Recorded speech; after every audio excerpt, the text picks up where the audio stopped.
Lorsqu'on te demande quels sont les critères pour sélectionner l'homme de ta vie, tu nous dis que c'est un homme qui doit être mignon, qui doit avoir un corps tracé, qui doit avoir un pouvoir économique assez consistant, capable de pouvoir t'entretenir. Il doit avoir une belle maison, il doit avoir une belle voiture, il doit être charismatique, il doit sentir bon.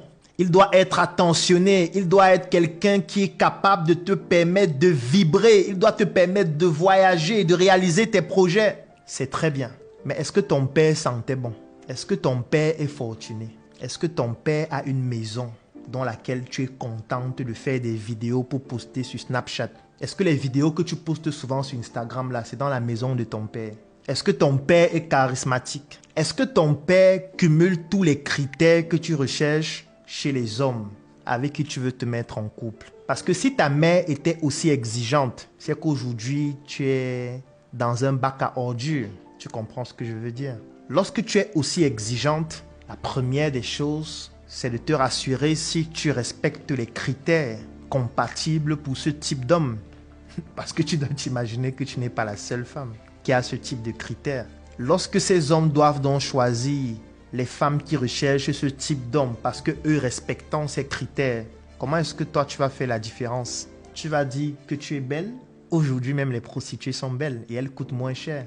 Fais juste l'expérience, connecte-toi sur TikTok, tu scrolles, tu vas voir plusieurs prostituées qui sont très belles, qui tournent les fesses et dont parfois le tarif commence à 5000 francs. Donc tu ne peux pas dire que tu es belle et c'est suffisant, puisque même les prostituées sont belles et elles coûtent moins cher que toi. Parce qu'il n'y a aucune prostituée qui va dire que je veux que tu sois riche, attentionné, que tu aies les tablettes de chocolat, que tu aies ta propre maison, que tu aies un bon boulot. Non. Une prostituée, si tu fais le dépôt, c'est suffisant et elle est belle. Donc tu ne peux pas dire que tu es belle, ce n'est pas suffisant. Qu'est-ce que tu mets d'autre sur la table? Est-ce que tu es ressortissante d'une bonne famille qui peut inspirer? Est-ce que tu as un bon parcours professionnel? Est-ce que tu as une bonne santé mentale? Est-ce que tu n'es pas ce genre de femme traumatisée qui va créer chez son partenaire, chez son mari des maladies mentales parce qu'elle-même en souffre? Est-ce que tu es une femme mariable? Est-ce que toi-même tu sais faire l'amour? Parce que les prostituées savent faire l'amour. Hein? Elles font l'amour depuis 10 ans, 20 ans. Elles lisent les livres de Kama Sutra. Elles ont déjà couché avec 600 hommes. Donc elles savent comment faire pour faire trembler les pieds d'un homme. Tu veux qu'on fasse trembler tes pieds, mais est-ce que tu sais faire trembler les pieds d'un homme? Parce que c'est réciproque. Qu'est-ce que tu déposes sur la balance? Combien est-ce que tu as dans ton compte bancaire? Tu gagnes combien par mois? Quelles sont tes activités professionnelles? Qu'est-ce que tu as qui peut permettre de te différencier d'une prostituée? Je t'écoute, hein? En commentaire. Écris en commentaire ce que tu as.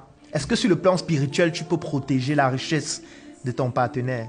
Pourquoi est-ce que tu ne serais même pas plus fortuné que lui? Les femmes sont hypergames, mais de plus en plus, on a des hommes hypergames qui veulent aussi avoir des femmes qui ont des niveaux plus importants. Qu'est-ce que tu as? On te donne quelques secondes pour répondre en commentaire. Les hommes vont venir réagir. Les hommes qui te connaissent, si tu mens, ils vont venir réagir parce qu'ils sont déjà sortis avec toi.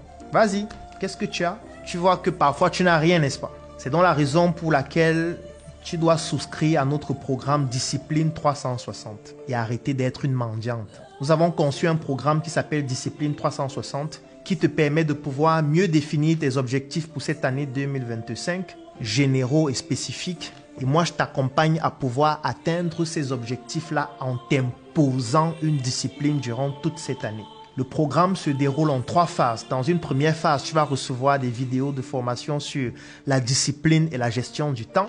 Ensuite, tu vas réaliser un résumé de ces vidéos de formation pour recevoir dans la deuxième phase un guide pratique sur la discipline que j'ai rédigé. Et après ce guide pratique, tu vas me parler de tes projets, de tes objectifs, de tes ambitions pour cette année. Et ensemble, pendant toute l'année, je vais t'accompagner à atteindre ces objectifs en t'imposant la discipline.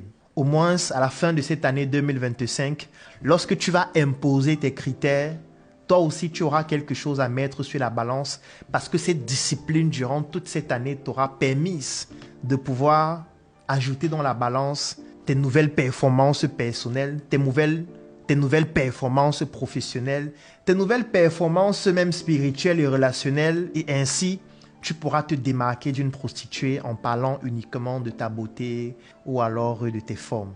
On en a marre des filles qui n'ont qu'à proposer que ce que les prostituées ont déjà en abondance. C'est donc la raison pour laquelle nous avons conçu ce programme Discipline 360.